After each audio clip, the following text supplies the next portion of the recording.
Hey, what's up, everybody? Ian Robinson for Dude, That's Awesome. And as you can tell from the Adam West and Burt Ward figures I have in front of me, Dunna, Nunna, Nunna, Nunna, Batman, that it's time to talk about the Cincinnati Comic Expo, September 18th, 19th, and the 20th.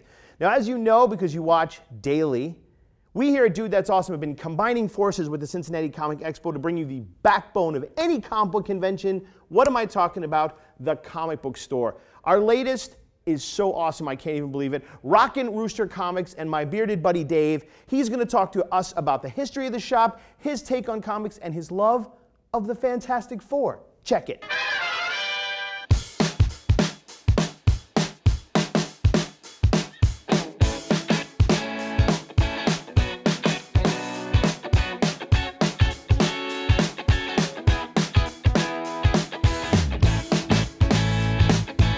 Standing here with David Jackson of Rockin' Rooster Comics.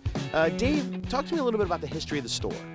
Well, Rockin' Rooster first opened its doors on January 2nd of 2007. We were in a very tiny store over on North Bend Road. Wound up moving into this location in November of '08.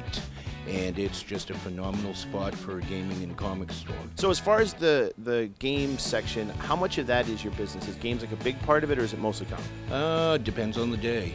Today being a Wednesday, of course, comics is going to be the superstar, whereas Friday nights we've got Friday Night Magic and Yu-Gi-Oh tournaments, so gaming would wind up taking the day.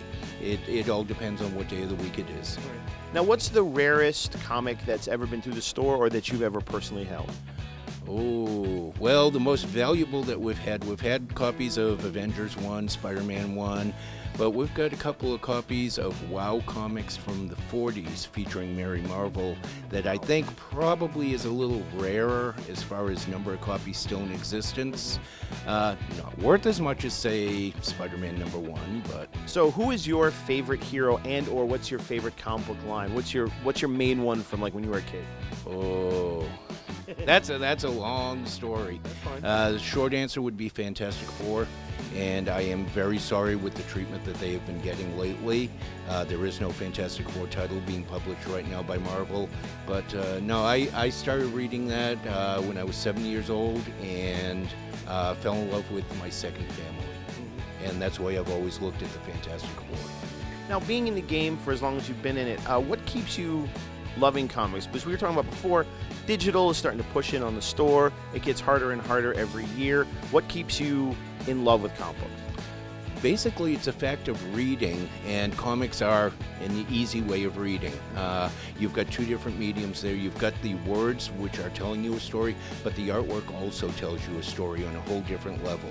And depending on who the artist is, it can take you places that your mind wouldn't even begin to start thinking of.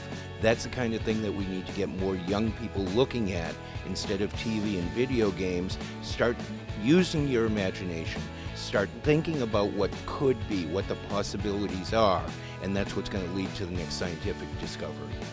I like that. That's great. Now, how did you get involved with the Cincinnati Comic Expo? Oh, we were there right from the very start. When Andrew first suggested doing it, Cincinnati had not had an actual comic convention in years, and we were all for it. We told him we would help out in any way we could, and we have been there every year for the Expo. It is quite possibly the best show in the Midwest. We're earning a reputation that rivals Chicago and Dallas as being a phenomenal comic convention, and every year just keeps getting better and better. So Cincinnati's really grown over the last 5 years as far as in the view of the world as popularity and hitness. Do you think the comic book convention helps with that, or do you think the comic book convention is a result of that? I think it's pretty much a hand-in-hand type deal. Whereas because the city's image is getting better, we're able to attract more talent to the comic convention, which in turn starts enhancing the city's image so that the rest of the country is looking at us going, maybe it's not all bad. Maybe it's not all brutality and hard shot. Excellent. The Queen City coming at you. That was awesome. Dave, thank you so much for taking the time to talk to us. Again, Rockin' Rooster Comics is awesome. Now, the Cincinnati Comic Expo, September 18th, 19th, and 20th. Two of the people that it's going to feature that I'm super excited about, Katrina Law, oh yeah, my girl, Nissa from Arrow, and she's also on Spartacus. She's hot, she's superhero-ish. She might shoot her poison arrow through my heart, but probably not. Anyway, I'm stoked she's coming. And comic book-wise, Lee Weeks. Maybe you don't know Lee Weeks, but you absolutely should. He had a lot to do with the run of Daredevil following Frank Miller that continued the awesomeness. The Fall of the Kingpin, an absolutely brilliant storyline. Lee Weeks is coming. I cannot wait. I'm very much hoping, once again, that he's doing sketches for some money. Anyway, Cincinnati Comic Expo, September 18th, 19th, and 20th. You have to be there. I'm going to be there. Haley Cosplay is going to be there. Lee Weeks is going to be there. Katrina is going to be there. We're all going to be there. You should be there. Ian Robinson, dude, that's awesome. Thanks again for watching.